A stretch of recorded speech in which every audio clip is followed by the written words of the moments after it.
नमस्कार, एक बार फिर से आप सभी का बहुत बहुत स्वागत है हमारे YouTube चैनल पे। आज फिर से मैं आप सभी के लिए एक बहुत ही महत्वपूर्ण MCQ सीरीज लेके आया हूं। सबसे पहले बता दूं कि आज जो हमारा MCQ सीरीज है वो क्लास 12 का सोशियोलॉजी का है।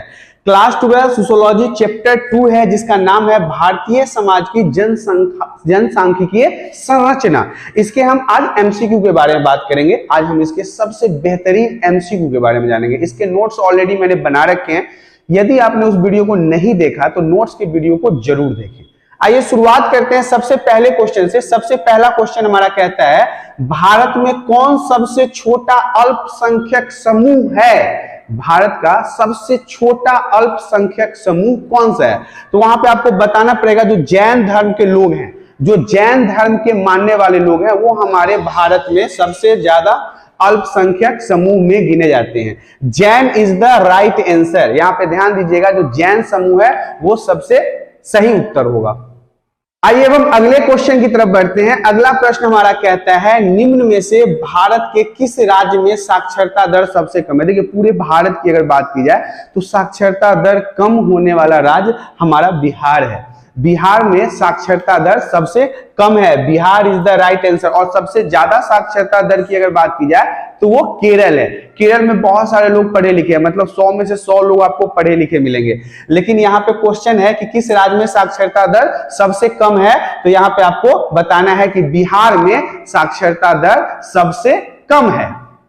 अब हम अगले प्रश्न की तरफ बढ़ते हैं। अगला प्रश्न हमारा कहता है, नई राष्ट्रीय जनसंख्या नीति कब घोषित की गई थी? नई राष्ट्रीय जनसंख्या नीति कब घोषित की गई थी?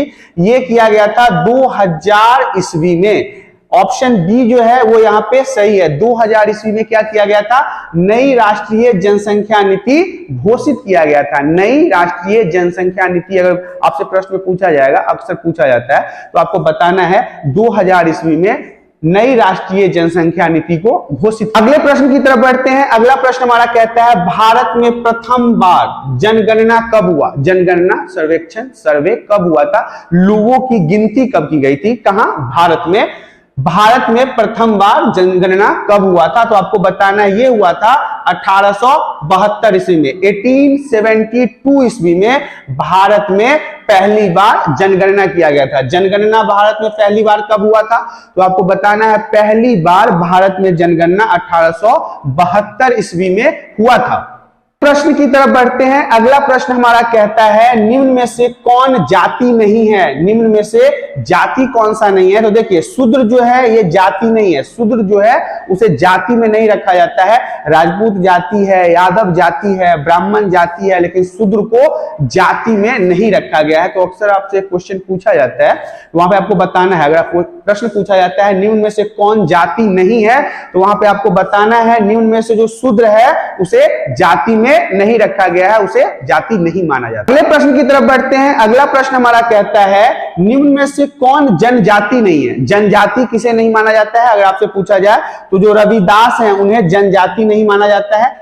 निम्न में से कौन जनजाति नहीं है? तो आपको बताना है, रविदास जो हैं उन्हें जनजाति के कैटेगरी में नहीं रखा गया। बहुत इंपॉर्टेंट है प्रश्न, इसलिए इसे ध्यान से समझ लीजिए कि जनजाति जो है उसे रविदास को नहीं माना गया है। रविदास के कैटेगरी को जनजाति में नहीं लिया जाता। अगले प्रश्न की तरफ बढ़ते हैं। अगला प्रश्न हमारा कहता है, जनसंख्या संक्रमण सिद्धांत के प्रस्तुतकर्ता कौन है?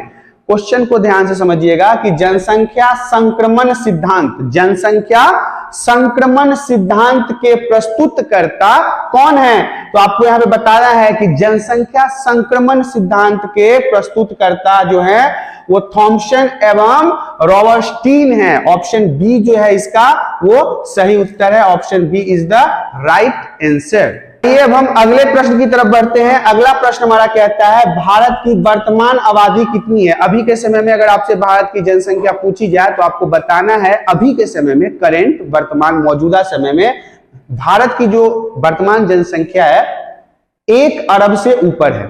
1 अरब से ऊपर है। ऑप्शन ए जो है इसका सही उत्तर है। 1 अरब से ऊपर हमारे भारत का भी वर्तमान जनसंख्या चल रहा है।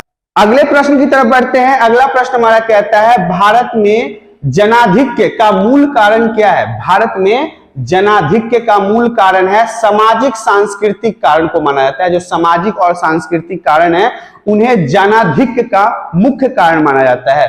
ऑप्शन बी जो है इसका वो सही उत्तर है। ये सारे एमसीक्यू जो है वो आपके एग्जाम के पर्पज से बहुत ज्यादा इंपॉर्टेंट है, इसलिए आप बिल्कुल ध्यान से इन सारे एमसीक्यू को याद कर लीजिएगा, क्योंकि अक्सर एग्जाम में एमसीक्यू पूछे जाते हैं। हम अगले प्रश्न की तरफ बढ़ते हैं। अगला प्रश्न हमारा कहता है, राष्ट्र से अभिप्राय एक जाति अथवा वंशगत विशेषताओं वाले मानव संगठन है। यह कथन किसका है? किसने कहा था कि राष्ट्र जो है वो जाति अथवा वंशगत विशेषताओं वाला मानव संगठन है?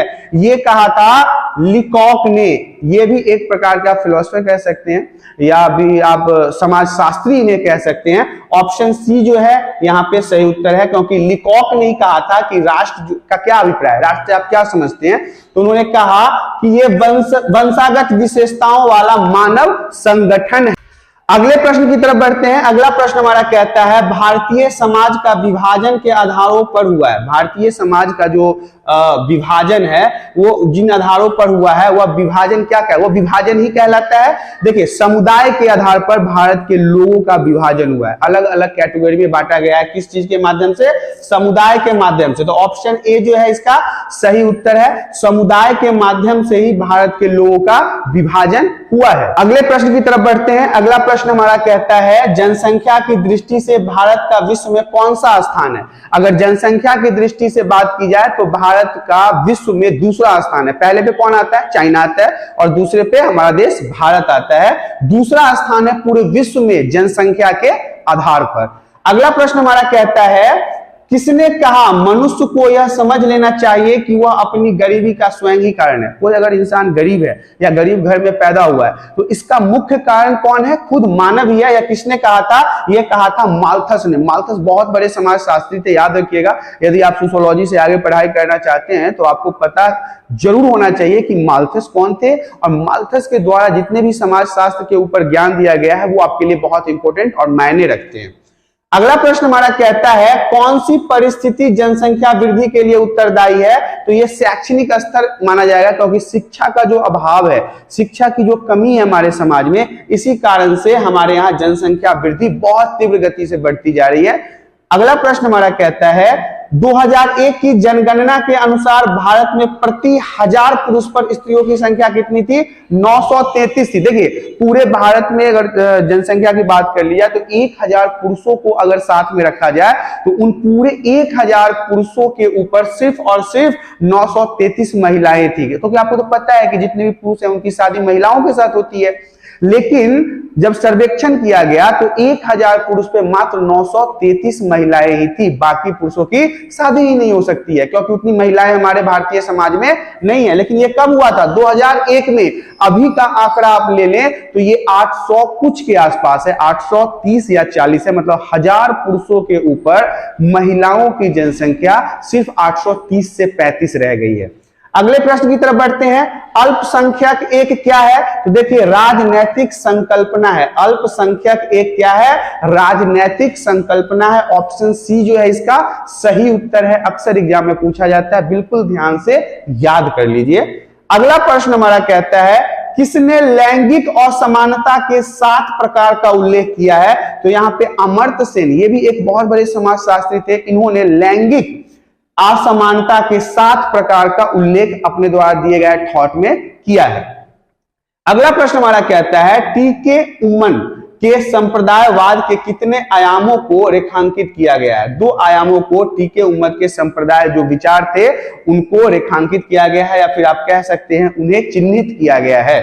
ऑप्शन ए जो है इसका सही उत्तर है। अगला प्रश्न हमारा कहता है, रेडिकल नारीवाद के अनुसार लैंगिक असमानता के मूल कारण क्या है? पितृसत्ता है। पिता के द्वारा दिए गए सत्ता क्या हुई, इसमें आपको मेन नारीवाद के ऊपर आपको देखने को मिलेगा। पितृसत्ता क्या है? एक ऐसा परिवार, एक ऐसा समाज जहां पे पितृ मतलब पिता प्रधान होते हैं और उनके जायदाद, पैसे, धन दौलत का वारिस उनका बेटा होता है। तो नारीवाद के अनुसार लैंगिक असमानता का मूल कारण पितृसत्ता को माना गया है। ऑप्शन ए जो है इसका सही उत्तर है। अगला प्रश्न हमारा कहता है, सामाजिक वर्ग एक समुदाय का कोई भाग है जो सामाजिक स्थिति के आधार पर, शेष भाग से पृथक किया जा सके। यह कथन किसका है? ये कहा था मकाइवर एवं पेज ने। देखिए मकाइवर एवं पेज के बारे में हमने चैप्टर में आपको विस्तार से समझाया। आशा करता हूं कि आपने चैप्टर के वीडियोस देखे होंगे तो आपको मकाइवर और पेज के बारे में भी पता होगा। ऑप्शन बी जो है इसका सही उत्तर है। अगला प्रश्न हमारा कहता है आर्थिक आधार पर समाज कितने वर्गों में विभक्त है? तो आर्थिक आधार पर अगर बात कर ली जाए तो समाज को दो भागों में विभक्त किया गया है, दो भागों में बांटा गया है। यहाँ पे ऑप्शन बी जो है इसका सही उत्तर है।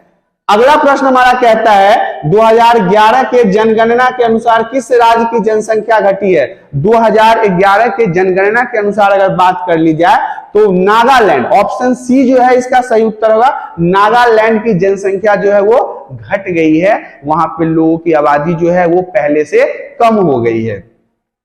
नेक्स्ट क्वेश्चन हमारा कहता है भारत में सबसे अधिक जनसंख्या घनत्व वाला राज्य कौन सा है? तो बिहार ही है। बिहार में सबसे जनसंख्या भी ज्यादा है और जगह भी कम है। स्वाभाविक सी बात है, जनसंख्या अगर ज्यादा होगी तो लोगों के रहने, खाने, पीने और आसियाने का अभाव होगा ही। तो भारत में सबसे अधिक जनसंख्या घनत्व वाला राज्य बिहार है। Option C is the right answer.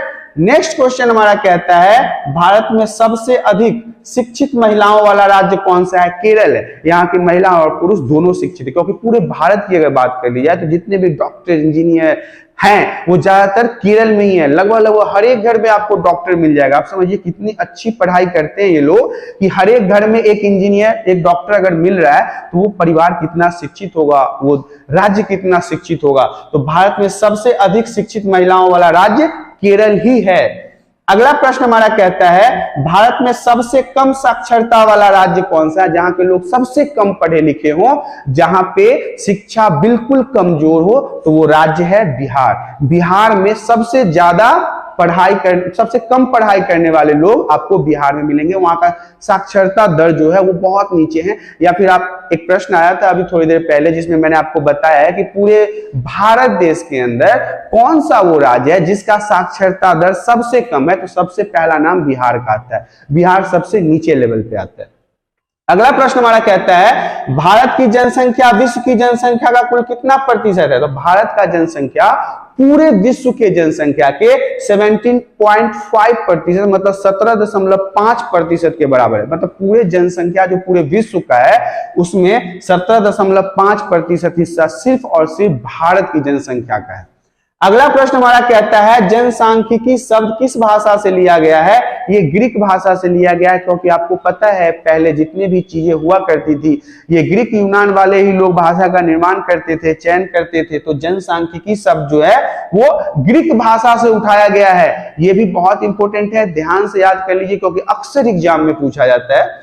अगला प्रश्न हमारा कहता है जनसंख्या अध्ययन को क्या कहते हैं? जनसंख्या के अध्ययन को हम डेमोग्राफी के नाम से जानते हैं। डेमोग्राफी क्या है? तो जनसंख्या के बारे में पढ़ना, लिखना, समझना डेमोग्राफी के नाम से जाना जाता है, या फिर कह सकते हैं डेमोग्राफी कहलाता है।